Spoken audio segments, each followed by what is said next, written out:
Bismillahirrahmanirrahim. Assalamualaikum warahmatullahi wabarakatuh. Innal hamdalillah nahmaduhu wa nasta'inuhu wa nastaghfiruh wa na'udzu billahi min syururi anfusina wa min sayyi'ati a'malina. Man yahdihillahu fala mudilla lahu wa man yudlilhu fala hadiya lahu. Asyhadu an la ilaha illallah wahdahu la syarika lah wa asyhadu anna Muhammadan abduhu wa rasuluhu la nabiyya ba'dah. Allahumma shalli wa sallim ala nabiyyina wa syafi'ina wa ala Muhammadin ibni Abdillah wa ala alihi wa sahbihi wa mawalah, amma ba'd. Hadratin para asatid, para tokoh, para hujaj, wabil khusus Ketua DKM Masjid Al-Muhajirin Bapak Haji Nasri Yahya, Imam Rawatib kita Bapak Haji Mukni, bapak-bapak, ibu-ibu jamaah Masjid Al-Muhajirin yang insya Allah pada kesempatan subuh hari ini sama-sama kita diridhai Allah Subhanahu wa Ta'ala. Alhamdulillah, kita lanjutkan kajian kita mengenai kitab Mawsu'atu Asma'illahi Ta'ala Al-Husna. Itu kitab yang membahas mengenai sifat-sifat Allah dan nama-nama Allah Subhanahu wa Ta'ala Al-Husna. Kita telah sampai kepada nama Allah Al-Mutakabbir. Apa makna Al-Mutakabbir? Wa hadzal ism min Al-Qur'an, dan sifat nama Allah Subhanahu wa Ta'ala disebutkan ada satu tempat dalam Al-Qur'an, dalam surah Al-Hasyr, wallahu alladzi la ilaha illahu al-malik al-malikul quddusus salamul mu'minul muhaiminul azizul jabbarul mutakabbir. Apa makna al-mutakabbir? Ismun yadullu ala wasfihi subhanahu wa ta'ala bitakabbur kibriya. Jadi nama Allah Subhanahu wa Ta'ala yang menunjukkan sifatnya. Apa sifatnya?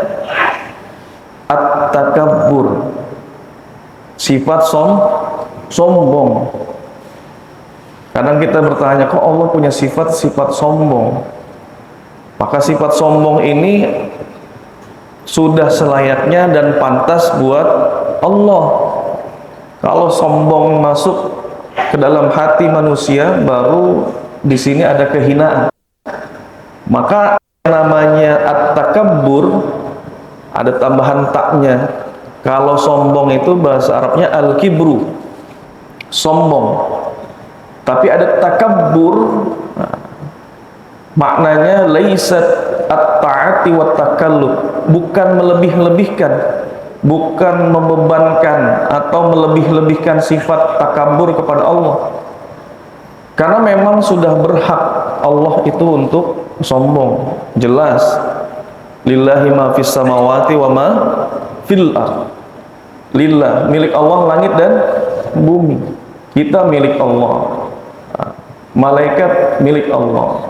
Langit bumi milik Allah. Maka sifat ini dikatakan dalam nama Allah, taknya tadi ada takabbur, itu ta'ut tafarrudi wal ikhtisas. Ini khusus memang.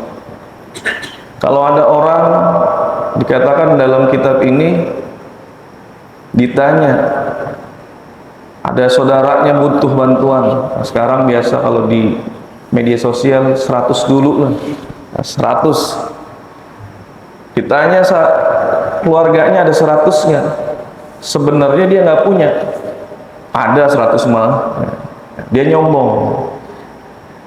Nggak nyombong, ada 100 nggak? Yang lain saudaranya bilang ada.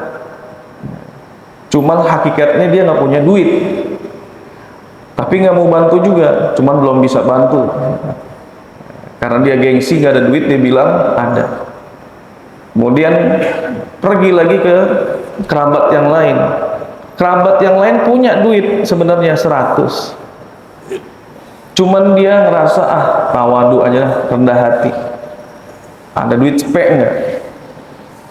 Kalau cepet mah belum ada kayaknya. Sebenarnya punya. Dia pindah lagi ke kerabat yang lain. Kemudian dia minta pinjam 100, dan yang saudaranya yang ketiga ini punya duit dan mau ngasih. Maka sifat yang pertama dan kedua ini sifat yang disebut dengan nuksus sifat. Sifatnya cacat dan tercela. Karena enggak punya tapi ngaku-ngaku punya. Punya tapi ngaku-ngaku enggak punya. Yang ketiga, dia ngerasa dia punya dan dia pun memberikan manfaat dengan kepunyaannya. Maka ini sifat yang sifatul kamal, sifat yang sempurna. Maka sombong dikatakan memang sifat yang sempurna untuk Allah. Karena dikatakan Allah punya semuanya. Lillahi ma fis samawati wa ma fil ardh. Wa qala Qatadah, dan makna sombong huwallazi takabbur an kulli su. Dikatakan makna Allah al-mutakabbir, Allah yang maha sombong, yang maha agung. Artinya kesombongan Allah itu terbebas dari keburukan. Enggak mentang-mentang Allah itu at-takabbur, yang maha agung, yang maha sombong, tapi berbuat semena-mena. Enggak. Alladzi takabbara 'anis sayyi'at, Allah itu memiliki sifat sombong, memiliki keagungan, maknanya terbebas dari berbuat jahat. Jadi suci dari kejahatan. Alladzi takabbara 'an kulli syarr. Ini makna Allah al-mutakabbir. Ada makhluk yang paling sombong. Sombong di muka bumi ini ada apa? Dibenci oleh seluruh dunia sekarang. Siapa itu? Bani Israel. Dia sombong. Afa kullama ja'akum rasulun bima la tahwa anfusukum istakbartum. Apakah setiap datang kepadamu seorang rasul yang nggak sesuai seleranya, ini nggak bisa nih dijadiin rasul nih. Muhammad bukan rasul.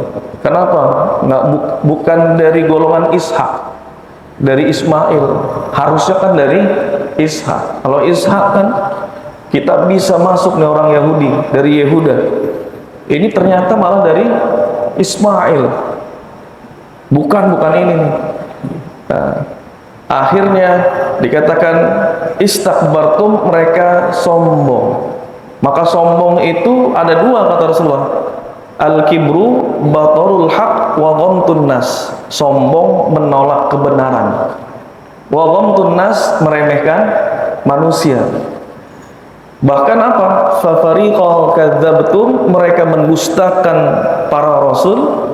Wa fariqan taqtulun, mereka membunuh para nabi. Mereka membuat kerusakan dua kali. Dikatakan kerusakan yang pertama itu ketika mereka membunuh Nabi Zakaria dan Nabi Yahya. Insya Allah, kesombongannya orang-orang Israel bukan hanya sekedar menyembuhkan diri, tapi juga membunuh para nabi. Bahkan dikatakan dalam tafsir itu mereka hampir membunuh satu hari 70 orang nabi. Wa ba'u bi ghadabin minallah dzalika bi annahum kanu yakfuruna bi ayatillahi wa yaqtuluna an-nabiyyina bighairi haq. Mereka membunuh para nabi tanpa hak. Makanya wajar Pak, saudara kita di sono sekarang sudah masuk 14.000 yang syahid. 14.000 nabi aja dibunuh, apalagi model kayak kita. Kita dibejek-bejek di sana. Maka Allah Subhanahu wa taala ini menjadikan Bani Israel ini ataupun orang-orang Israel yang sekarang sebagai ujian bagi kita. Kita lihat, Masya Allah, ketika musibah datang kepada saudara-saudara kita di Palestina, anaknya meninggal syahid, kemudian bapaknya, istrinya, ada yang tunangannya, ya, yang dikatakan apa? Alhamdulillah. Kalau kita mungkin, saya pribadi belum sampai tahap keimanannya orang-orang Gaza. Mereka yang ketika tertimpa musibah diucapkan alhamdulillah, begitu tingginya, nggak masuk ke dalam hati mereka itu rasa namanya al-jaza was-sahat. Jadi kesabarannya orang-orang Palestina itu sesuai dengan arti sabar sebenarnya. As-sabru habsun nafsi anil jaza was-sahat. Sabar itu menahan jiwa dari rasa keluh kesah dan benci. Kenapa kita? Tapi mereka merasa kita dipilih oleh Allah Subhanahu wa taala, dimuliakan dengan jalan syahid. Wa habsul lisani 'ani syaqwa, tidak ada terucap bagi mereka itu komplain kepada Allah. Karena sabar itu memang habsul lisan 'ani syaqwa, mencegah lidah kita untuk komplain. Nggak ada komplain sama Allah. Ya Allah, kenapa Gaza, kenapa nggak yang lain? Wa habsul jawari 'anit tashwis, dan sabar itu mencegah diri dari berbuat kekacauan. Setelah ada musibah, ya, dia kesel, dia mukul barang, dia menghancurkan properti, enggak. Tapi lihat begitu tenangnya orang-orang Gaza, anaknya meninggal dia cium. Bandingkan dengan yang satunya lagi, stres Pak dia. Israel, berapa banyak sebenarnya anggota IDF itu yang bunuh diri, karena bukan berada di atas kebenaran, stres. Maka at-takabbur, al-mutakabbir, memasukkan kebesaran Allah dalam hatinya. Kata dalam satu hadis qudsi, minta sama saya, minta kepada Allah dengan sesuatu yang tidak ada pada Allah. Lalu apa yang tidak ada pada Allah? Ad-dullu wal ihtiqar, rasa hina dan membutuhkan. Karena tidak ada dalam sifat mustahil bagi Allah, Allah itu hina. Ad-dullu, al-ihtiqar, rasa butuh kita kepada Allah Subhanahu wa taala. Minta sama Allah dengan ad-dullu wal ihtiqar. Kalau kita merasa diri lebih besar, lebih agung daripada sesuatu apapun, nah ini sulit untuk diijabah oleh Allah Subhanahu wa taala. Wa ammal abdu, karena seorang hamba itu apa? Al-makhluk, sesuatu yang diciptakan oleh Allah. Fa maqamuhu, maka derajat kita adalah al-ubudiyah, menghambakan diri kepada Allah Subhanahu wa taala. Wal khudu'u, tunduk. Wad dhullu, rasa hina. Wal inkisar, berserah diri. Nah ini makhluk nih. Warruku, tugasnya ruku. Was sujud, sujud lil kabir, kepada zat yang maha besar. Artinya maha besar itu sesuatu yang masuk dalam diri kita besar, besar kedudukannya, derajatnya, tingkatnya. Maka yang diucapkan ketika Bapak takbir itu Allahu Akbar, masuk dalam salat. Allahu Akbar, salat dengan khusyuk. Khusyuk maknanya al-qiyamu baina yaday rabbi bil khudu'i wa dhulli. Maka ketika kita menghadap Allah dengan khusyuk, berdiri di hadapan Allah dengan khudu, dengan hati yang penuh ketundukan, wadul, dengan penuh rasa kehinaan. Jadi kalau sholat sudah memasukkan rasa hina, ini masuk ke dalam salah satu sifat sholat yang khusyuk. Allahu Akbar, merasa diri hina. Allah yang maha besar, kita bukan apa-apa, Allah lah yang besar. Ketika ada sesuatu yang lebih besar, salah satu yang menjadikan seseorang hamba itu merasa besar, ciri-cirinya, indikasinya ria. Karena ria itu dia berarti memamerkan ibadahnya kepada orang lain. Karena apa? Karena ingin merasa lebih. Jadi karena ingin merasa lebih, harus ada lebih daripada orang lain, akhirnya menjadi ria. Ini bahayanya. Awal ria itu biasanya senang memperlihatkan keduniaan, senang memperlihatkan kedudukan. Contoh, kalau ada amalan-amalan baik diposting di medsos ya. Jadi beda-beda tipis memang, ada syiar, ada ria. Karena pengen lebih, amalnya apa yang lebih dia pamerin ya. Awalnya senang memperlihatkan kedudukan dunia dulu. Contoh misal, kalau di medsos masuk ke restoran mewah harus ada harus diposting. Cuman kalau nongkrong di warteg nggak diposting. Kira-kira ada yang masukin Facebook, Instagramnya dari warteg, lagi di warteg nih, difotoin makanannya. Paling norak banget, ke warteg aja pakai dipoto. Nah ini awalnya memperlihatkan keduniaan. Arah pembicaraannya itu suka lebay, ngada-ngada, didramatisir biar dipuji. Pengen dianggapnya lebih pintar, lebih alim. Bukan ingin menyampaikan kebenaran, tapi ingin mencari kedudukan.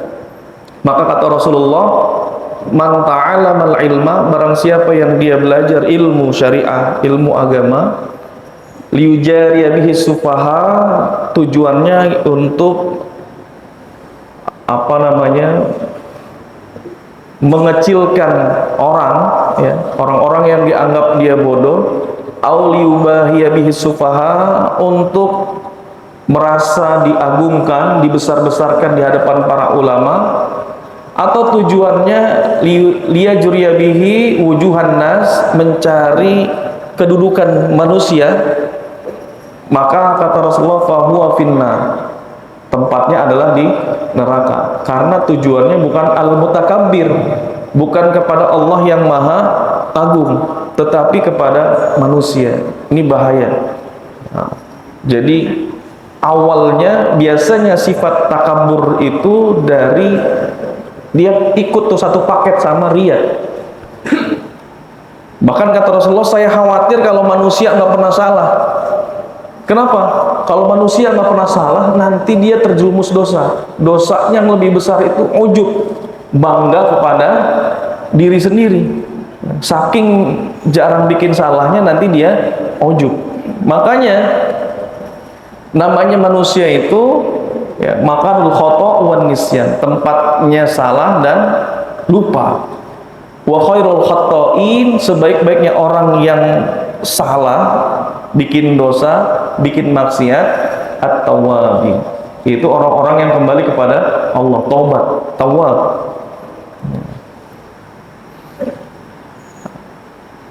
Kemudian sifat takabur, takabur itu sifat sombong tadi, akhirnya melahirkan sifat ria, sifat ujub. Ada model-model ria-ria yang kreatif, ria-ria terselubung. Ngomongin orang pelit, orang itu pelit banget, ke masjid nggak pernah keluar sedekahnya. Dia pengen ngasih tahu ke orang kalau dia itu rajin sedekah, jarang tahajudnya. Pengen ngasih tahu orang bahwa dia rajin tahajud, double dosanya, dosa ghibah sama ria. Kemudian ria-ria yang kreatif ini terselubung itu bisa jadi dia menceritakan nikmat-nikmat dia. Alhamdulillah saya waktu di haji di Mekah ini gampang, Allah kasih permudah. Yang lain mah susah untuk cium hajar aswad. Allah mudahkan dia. Dia ceritakan nikmat dan karunia Allah Subhanahu wa taala. Dia pengen tahu ternyata ini orang-orang soleh, sehingga dimudahkan oleh Allah untuk mencium hajar aswad. Ini juga bahaya. Riaknya terselubung. Jadi orang akan menganggap dirinya wajar, orang soleh.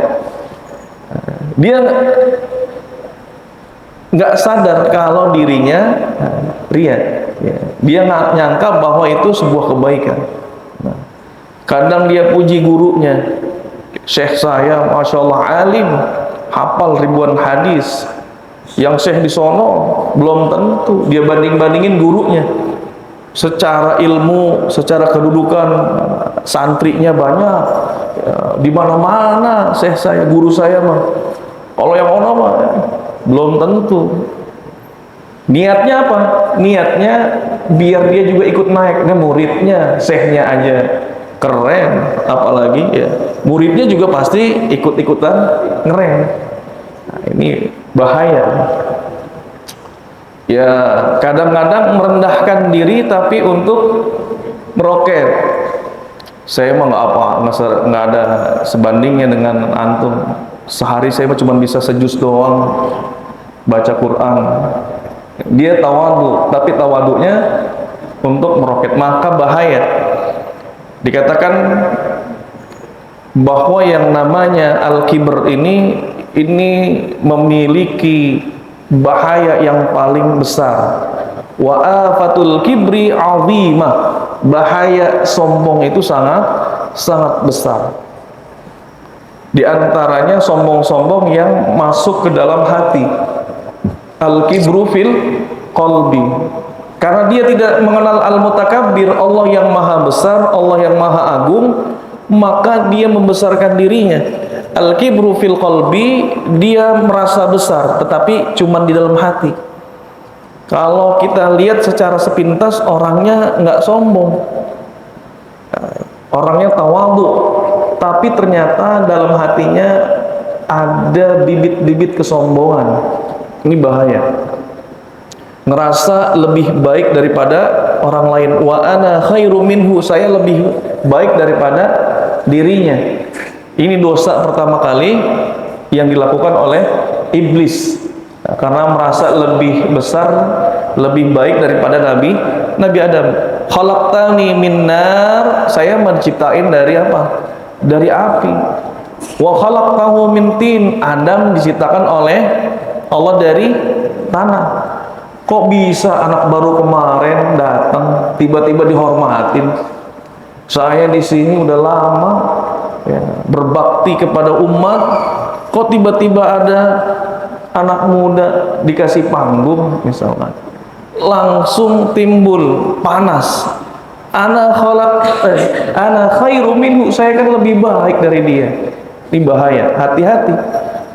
Ini mulai ada rasa sombong, merasa dirinya lebih besar ya. Dan ini menimpa kepada bukan hanya orang awam. Wa'lam anal ulama wal ubbad, orang-orang alim, orang-orang ahli ibadah. Ini orang ahli ibadah kena musibah, Pak. Musibahnya apa? Al-kibra, fi afatil kibri, musibah kesombongan. Dan derajatnya ada 3 tingkatan. Yang pertama masuk ke dalam hati tadi ya, sudah mulai itu ayakuna al-kibra mustaqiran fil qalbil insan, menetap di dalam hatinya, dia nggak sadar kalau dia sombong. Kemudian an yudhira laka bi af'alihi, tingkatan kedua sudah mulai diperlihatkan dengan gerak-gerik bahasa tubuh, kelihatan. Kalau orang ngomong kelihatan. Wala tus'id khaddaka linnas wala tamshi fil ardi maraha. Padahal kata Allah jangan berjalan di muka bumi dalam keadaan sombong ya. Jalannya kalau orang sombong nenggak. Rasulullah itu dikatakan ketika Fathu Mekah di 8 Hijriah, membebaskan Mekah, masuk ke kota Mekah itu naik ontaknya nunduk. Masya Allah. Karena apa? Tawaduknya Rasulullah Sallallahu Alaihi Wasallam. Ini sifat tawaduk Rasulullah. Satu waktu pernah Rasulullah ini terlihat oleh sahabat ngasih ontanya sendiri, Pak, ngasih makan onta sendiri, nyapu rumah. Bapak-bapak, ini Rasulullah nyapu rumah. Bukan perkara nyapu rumah, iya, nyapu rumah mah istri aja lah, ya. Memerah kambing. Bahkan yang namanya Rasulullah itu sendalnya rusak sendiri, bajunya bolong tambal sendiri. Ini Rasulullah. Kadang makan bersama-sama pembantunya, ya, ada Anas bin Malik, ada Bilal yang mendampingi, makannya bareng satu meja. Kalau kita ngelihat di mall, pembantunya punya baju sendiri, baju suster, dia makan, ya. Kadang-kadang anaknya udah besar pun, ya, pembantunya makannya beda nanti. Kalau Rasulullah, bahkan Abdurrahman bin Auf dengan pembantunya sulit untuk dibedakan. Ini yang Abdurrahman bin Auf mana nih? Saudara Rasulullah, sahabat Rasulullah yang kaya. Karena bajunya sama-sama yang dipakai Abdurrahman bin Auf dipakai juga dengan pembantunya. Dalam satu perjalanan Rasulullah pernah berhenti, kemudian Rasulullah menyuruh sahabat untuk menyembelih kambing. Akhirnya kata sahabat, saya yang nyembelih dah, biar saya yang ngulitin. Kalau begitu saya yang motong-motong. Kata Rasulullah, kalau begitu saya yang nyari kayu bakarnya. Jangan Rasulullah, masa nggak usah kita aja yang nyari kayu bakar. Enggak. Apa kata Rasulullah? Saya nggak pengen beda sama kalian. Jadi Rasulullah yang nyari kayu bakar. Perang Khandaq, Rasulullah turun, ya, ngegali parit juga. 3 hari, kadang makannya aja ganti-gantian. Satu di kormanya diisep, pindahin lagi ke sahabat yang lainnya. Nah, ini tawaduknya Rasulullah Sallallahu Alaihi Wasallam. Kalau pulang dari peperangan, anak-anak nyambut. Kadang ada yang dibonceng sama Rasulullah, di ontanya di depan, ada yang di belakang. Kalau nggak bisa sama Rasulullah minta ke sahabat, ada yang digendongin sama sahabat. Terus anak-anak ini pada nyombong. Anak-anak, wah saya dibonceng sama Rasulullah di depan, saya di belakang. Saya sama sahabat, tapi disuruh sama Rasulullah. Tawaduknya Rasulullah Sallallahu Alaihi Wasallam. Kalau ada utusan dari Raja Najasyi, kemudian Rasulullah itu menyiapkan keperluan utusannya itu sendiri. Kata sahabat, kita aja yang ngurusin, nggak usah Rasulullah. Enggak, mereka telah memuliakan sahabat-sahabat saya ketika di Habasyah, di Ethiopia. Giliran saya yang memuliakan mereka.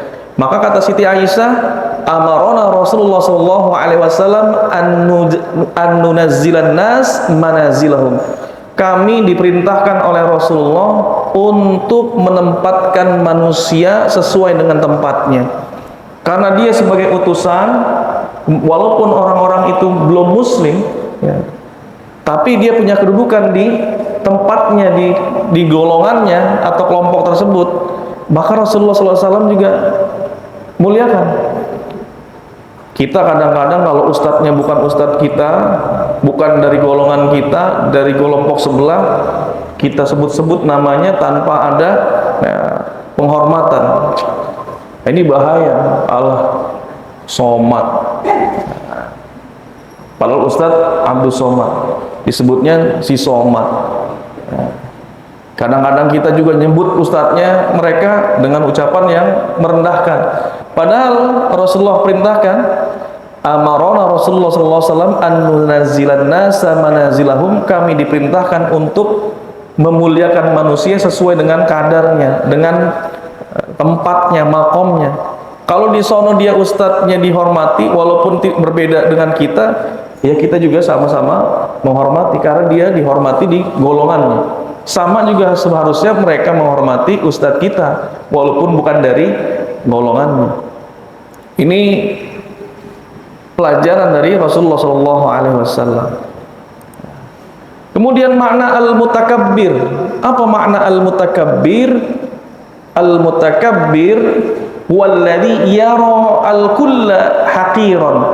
Maka Allah Subhanahu wa taala al-mutakabbir, Allah yang maha agung, melihat semuanya itu al-kulla, semua alam semesta ini haqir, hina, bil idhofah ila dzatihi, ketika disandingkan dengan zat Allah. Wala yara al-udma, dan Allah tidak melihat ada keagungan, wal kibriya, kebesaran, ya, illa li nafsihi, kecuali hanya zat Allah sajalah yang maha agung. Nah, ini al-mutakabbir. Artinya Allah Subhanahu wa taala memandang manusia itu seolah-olah seperti kita kan hamba, budak, ya. Innallaha mutakabbir fahuwa min asma'il kamal, termasuk nama Allah yang paling sempurna. Min asma'il kamal, dari nama-nama Allah yang sempurna. Jadi tidak boleh seseorang itu merasa terpuji, karena Allah Subhanahu wa taala al-mutakabbir. Ada nama-nama yang dilarang oleh Allah, Pak. Nama yang memuji dirinya sendiri. Contoh, kalau apalagi ditambahkan alif lam, misalnya Al-Hamid. Apa itu Al-Hamid? Yang maha terpuji. Nggak boleh namanya Al-Hamid, maka harus ditambahkan dengan Abdul Hamid, hamba dari yang maha terpuji. Saya pernah punya, ada teman bilang saya, Bang, gue mau namain anak, namanya dia ada Hamidnya tuh, apa gitu, Al-Hamid. Kata saya, nggak boleh tambah pakai al. Semua nama-nama Allah Subhanahu wa taala itu dilarang dimasukkan menjadi nama manusia, apalagi ditambahkan alif lam ma'rifah. Al-Jabbar, yang maha memaksa, yang maha memperbaiki, maknanya banyak. Al-Jabbar maknanya al-muslih likulli umur. Tapi bolehkah nama itu dimasukkan ke dalam nama manusia? Maka ada nama-nama Allah yang terlarang untuk dijadikan nama manusia, nama seorang hamba. Contoh Al-Jabbar. Kalau Masjid Al-Jabbar gimana? Ada pembahasan Masjid Al-Jabbar. Ulama terbagi menjadi 3 pendapat. Kalau dimasukkan ke dalam nama masjid, nama-nama tadi Al-Hamid, Al-Jabbar, Al-Mutakabbir. Nah, ini yang pertama, mutlak dilarang dimasukkan ke dalam selain nama Allah. Kalau tambahin Abdul Jabbar boleh, Abdul Hamid boleh, tapi kalau berdiri sendiri Al-Jabbar. Ada yang namanya Al-Jabbar. Ar-Rahman, ini nggak boleh lagi. Ar-Rahim, yang maha penyayang, harusnya Abdur Rahim, Abdur Rahman. Nah, ini boleh. Al-Jabbar, Al-Mutakabbir.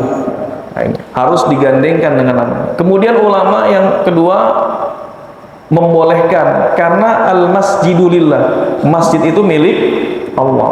Nah, kalau yang ketiga, diantara yang kedua tadi, dia ambil tengah-tengahnya aja, boleh, tapi menghindari aja. Kalau bisa ditinggalkan nama-nama itu, dimasukkan ke dalam nama masjid. Itu nama masjid, tapi kalau manusia nggak boleh, Pak. Abdul Hamid, hamba dari yang maha terpuji. Fala tuzakku anfusakum. Kenapa? Janganlah engkau merasa atau mensucikan diri kalian sendiri, nggak boleh.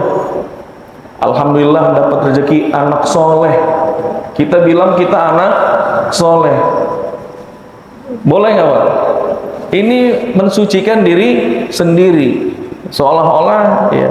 Kalau doa sih maksudnya kan, lihat anak kecil, anak soleh, soleha, boleh kita bilang ke cucu. Artinya maknanya berdoa biar cucu kita atau anak kita menjadi anak soleh. Tapi kalau bapak bilang dapat rezeki nih, alhamdulillah, yang lainnya nggak dapat, kemudian dapat door prize misalkan, di sini dapat door prize, Dapat door prize dia bilang rezeki anak soleh. Nah, ini hati-hati dengan ucapan rezeki anak soleh. Padahal kita tahu diri kita siapa kita. Yang paling tahu diri kita yaitu kita sendiri dan malaikat pencatat. Al-mutakabbir, makna al-mutakabbir kata Syekh Muhammad Ratib An-Nabulsi, pemilik kitab ini, wa al-mulk, artinya raja, alladzi la yazulu sultanu, yang tidak akan hilang kerajaannya. Wal azim, dan makna al-mutakabbir maknanya Allah yang maha agung. Alladzi la yajri fi mulkihi illa ma yurid, yaitu tidak akan pernah terjadi sesuatu di dalam kerajaannya kecuali apa yang Allah inginkan. Wallahul wahid, dan Allah yang maha esa, ya, al-qahar. Ini makna al-mutakabbir. Maka apa yang kita ambil, yang kita tadabburi dari nama Allah al-mutakabbir, karena dari nama Allah itu harus ada yang bisa kita tadabburi dan kita jadikan pengamalan dengan menyebut nama Allah al-mutakabbir, maka kita menjauhi sifat sombong. Karena Rasulullah sallallahu alaihi wasallam bersabda, innama bu'ithu liutammima salihal akhlak. Sesungguhnya aku diutus oleh Allah Subhanahu wa taala untuk menyempurnakan akhlak. Kemudian ada yang bertanya, Ustaz, ketika dikatakan sombong itu kan kata Rasulullah, la yadkhulul jannah man kana fi qalbihi mithqala dzarrah min kibr. Tidak akan masuk surga orang yang ada dalam hatinya kesombongan walaupun sedikit. Ya. Kalau begitu susah dong masuk surganya. Nah, memang kata Rasulullah, al-kibru, sombong itu dua, batorul haq wa ghamtun nas, menolak kebenaran dan meremehkan manusia. Maka Imam An-Nawawi mengatakan yang menyebabkan masuk nerakanya itu adalah sombong yang batorul haq, menolak kebenaran. Orang Yahudi datang Rasulullah SAW dengan ciri-ciri yang mereka katakan, ya'rifunahu kama ya'rifuna abna'ahum. Dia tahu bahwa Nabi Muhammad itu adalah Rasul sebagaimana mengetahui anaknya sendiri, cuman dia tidak mau beriman, maka disebut dengan sombong. Sombongnya batorul haq, menolak kebenaran. Ada orang dinasehatin, sholat lu ke masjid, cowok sholat di rumah, jadi cowok solehah lu. Udahlah, urusin diri sendiri aja, urusan masjid mah, urusan sholat, urusan gua sendiri, nggak usah ngurus urusan orang. Padahal nyuruhnya ke masjid, kadang juga nyuruhnya nggak, kurang baik juga begitu. Ya. Nah, ketika ada seseorang menolak dinasehatin kebenaran, cuman memang caranya juga kita harus dengan hikmah biar bisa diterima. Ud'u ila sabili rabbika bil hikmah. Jangan mentang-mentang seolah-olah kita lebih baik daripada orang yang kita ajak nih pergi ke masjid. Karena kata Imam Al-Ghazali, ini juga bentuk kesombongan. Ketika seseorang kita ngajak orang lain, kita ngerasa di atas dia, nah ini juga bentuk sombong. Keluar dari masjid, ngelihat anak-anak muda masih main gitar, nah, waktu isya belum pada ke masjid, masih nongkrong, kemudian timbul dalam diri kita ada rasa bahwa kita lebih baik, sudah masuk sombong. Karena yang namanya tawadu itu antakhruja min manzilika, keluar dari rumah, falatalqa musliman illa ra'aita lahu 'alaika fadlan, maka hendaklah kita melihat bahwa saudara kita itu lebih memiliki keutamaan dibandingkan diri kita. Ini emang agak berat. Tapi kalau sombongnya tadi, walaupun sombong tetap dia berdosa, ngerasa lebih baik, biasanya karena ada jabatan, karena ada harta lebih banyak dia sombong, karena fisiknya bagus dia sombong, karena dia punya harta lebih banyak dia sombong. Ini berdosa, tetapi yang menjadikan masuk neraka itu tadi batorul haq, menolak kebenaran. Jadi berdosa sombong yang gomtun nas, dia berdosa, tapi yang menyebabkan nanti benar-benar masuk neraka adalah yang batorul haq. Masalahnya kalau begitu ngeri-ngeri sedep, Pak. Pasti ada kadang satu waktu kita merasa lebih dari orang lain. Kalau begitu siapa yang masuk surga? Gomtun nas, meremehkan manusia, merasa kita lebih baik dari seseorang. Nah, ini memang harus dijaga. Tapi yang harus benar-benar kita jaga adalah batorul haq, menolak kebenaran. Ini hati-hati, jangan sampai karena kita ngerasa lebih alim, dinasihatin orang lain juga nggak mau. Nah, maka apalagi yang kita ambil dari sifat al-mutakabbir, mengganti sifat sombong dengan tawadhu. Wa ibadur rahman, hamba-hamba Allah Subhanahu wa taala yang maha pengasih itu alladzina yamsuna 'alal ardi haunan, orang-orang yang berjalan di atas muka bumi dengan haunan, dengan rendah hati dan tawadhu. Wa idza khatabahumul jahiluna qalu salama, kalau ada orang jahil, orang bodoh menyapa mereka, ya, maka mereka mengucapkan kata-kata yang baik, salama, nggak terprovokasi. Orang baik itu tidak terprovokasi, ya, biarin dia aja yang jelek, jangan kita ikut-ikutan jelek. Nah, kalau ada, kemudian yang kita tadabburi dari al-mutakabbir, maka menjadikan Allah Subhanahu wa taala itu yang maha agung di dalam hati kita. Ketika ada adzan berkumandang, ini yang lainnya kecil, bisnis kecil, rapat lanjut nggak Pak? Kira-kira kalau lagi adzan ada rapat lanjut nggak? Lanjut ya, nanggung. Pekerjaan, uang kecil, Allah yang besar. Satu waktu di Al-Azhar ketika lagi kajian, masuk waktu duhur, kemudian ada mahasiswanya, dia angkat tangan, kita berhenti dulu adzan. Setelah selesai adzan kita sholat dulu, balik lagi. Sama dosennya dipersilakan, kalau Anda mau sholat, silahkan sholat, tapi kita lanjut nanti kajiannya, kajian ilmunya. Kan ini kan Allahu Akbar, Allah Maha Besar, seharusnya kita tinggalkan kajian ini. Nah, ini maka dijawab, bukankah sholat itu tepat pada waktunya dan lebih utama as-sholatu ala waqtiha. Azan itu menjawab panggilan azan, sholat hukumnya apa Pak? Wajib. Kemudian dalam kajian ilmu itu hukumnya sunnah atau wajib? Wajib juga. Wajib bertemu dengan wajib. Kalau sunnah ketemu dengan wajib, udah jelas prioritasnya mana? Prioritasnya wajib. Takdimul wajib alas sunnah. Masuk ke masjid, qomat, dia malah sholat sunnah, berarti nggak tahu prioritas. Orang wajibnya udah ditegakkan, ente ngapain sholat sunnah? Tinggalin sunnah, utamakan yang wajib. Cuman ini ketemu sholat wajib dengan kajian yang dia sebagai pelajar itu wajib. Maka dilihat, kalau kajian ilmu ini bisa nggak diundurin? Nanti setelah itu dosen masuk yang lain, jam 1, setengah jam dikurangin buat azan, belum keluar ke masjidnya.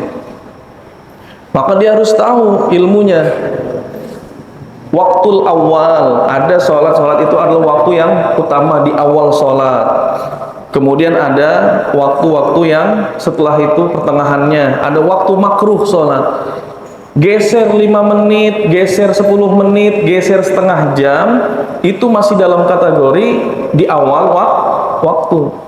Ada yang di kampung kalau mendengar azan setengah 1 baru azan.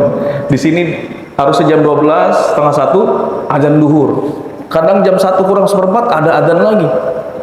Sebenarnya memang masih di awal waktu, apalagi ketika dalam kajian, maka masih bisa diundur, dilihat prioritasnya. Ini lanjutkan kajian, nanti baru sholat berjamaah. Bisa.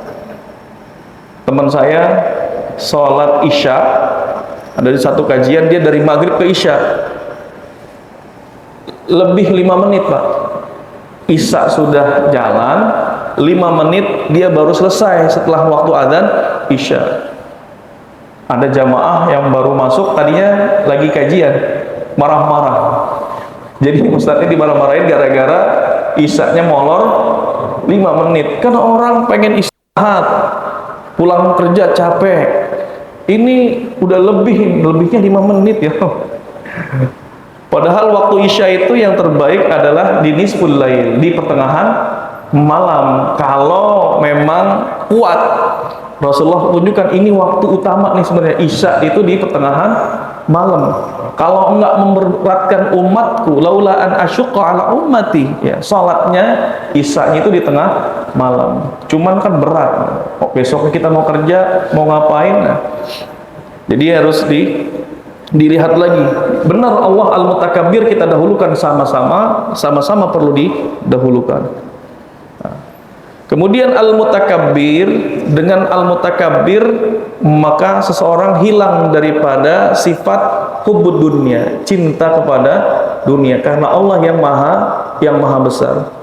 Orang miskin bisa nggak hubbud dunia? Miskin juga hubbud dunia banyak. Bapak punya Mercy, bapak punya BMW, tapi waktu adzan melipir nyari rest area sholat.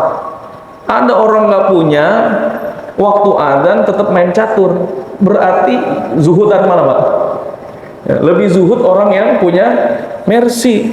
Nah, bukan berarti orang punya Mercy tidak zuhud. Zuhud itu artinya tidak masuk dalam hatinya kecintaan dunia. Nah, punya BMW karena memang senang aja, karena senang melihat yang indah. Karena orang ketika itu, kata Rasulullah, yadkhulul jannah man kana fi qalbihi mithqala dzarrah min kibr, tidak akan masuk surga orang yang dalam hatinya ada kesombongan sedikit. Ya Rasulullah, kan ada orang yang suka pakai sendal bagus, ya, bajunya bagus. Ayakuna thawbu hasanan wa na'luhu hasanatan. Kata Rasulullah, innallaha jamil yuhibbul jamal. Allah itu adalah zat yang maha indah dan menyukai keindahan. Jadi selagi hatinya tidak niat untuk menyombongkan diri dengan apa yang dia pakai, maka nggak masalah. Yang jadi masalah ketika dia pakai barang niatnya untuk nyombong. Nah, nggak apa-apa kata Rasulullah. Kemudian at-tadabbur lil mutakabbir, mentadaburi sifat Allah dan nama Allah Al-Mutakabbir, maka rendah hatilah kita bergaul dengan sesama. Ya. Ini termasuk yang bisa kita tadabburi dari sifat Allah Al-Mutakabbir. Dan seburuk-buruknya at-takabbur, seburuk-buruknya kesombongan adalah menyombongkan diri di hadapan manusia dengan ilmu. Kalau tadi ada orang menyombongkan diri dengan kedudukan, dengan kejabatan, tapi masih lebih buruk lagi orang sombong dengan ilmunya. Wal'iyadu billah. Ya, ini saja mungkin dapat kami sampaikan. Kurang lebihnya mohon maaf atas segala kekurangan. Mudah-mudahan kita bisa mentadaburi nama-nama Allah Subhanahu wa taala, terkhusus yang kita kaji pada kesempatan pagi hari ini, Al-Mutakabbir, sehingga Allah Subhanahu wa taala menjauhkan dari sifat kita, dari diri kita sifat sombong. Wallahu a'lam. Bagi para jamaah yang ingin bertanya, kami persilahkan. Jika tidak, kita cukupkan sampai di sini.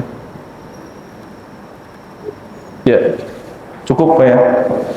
Alhamdulillah hadirin yang Allah Subhanahu wa taala, telah sama-sama kita membahas salah satu nama Allah Subhanahu wa taala, Al-Mutakabbir, Allah Subhanahu wa taala yang maha agung, Allah Subhanahu wa taala pemilik kesombongan, Allah Subhanahu wa taala Al-Malik, yaitu raja.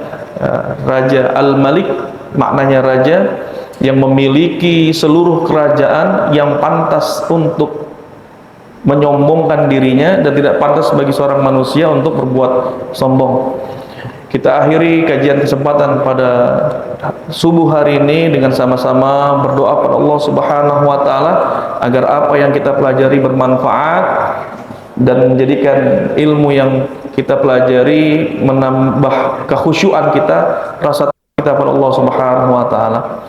Astaghfirullahaladzim, astaghfirullahirabbil alamin, hamdasyakir amdan yuwafi ni'amahu wa yukafi mazidah. Ya Rabbana lakal hamdu kama yanbaghi li jalali wajhikal karim sultanik. Allahumma shalli ala sayyidina Muhammadin fil awwalin wal akhirin wa barik wa sallim radhiyallahu ta'ala li kulli sahabati rasulillahi ajmain. Allahumma ighfir lana dhunubana wa dhunuba walidayna warhamhuma kama rabbayana shighara. Allahumma inna na'udzubika min ilmin la yanfa'u, min qalbin la yakhsha', la tashfa', min du'ain la yustajabu lah. Allahumma anfa'na bima 'allamtana wa 'allimna ma yanfa'una warzuqna 'uluman tanfa'una fid din wad dunya wal akhirah. Rabbana atina fid dunya hasanah wa fil akhirati hasanah wa qina 'adzaban nar. Fadlika subhana rabbika rabbil 'izzati 'amma yasifun wa salamun 'alal mursalin walhamdulillahi rabbil alamin. Assalamualaikum warahmatullahi wabarakatuh.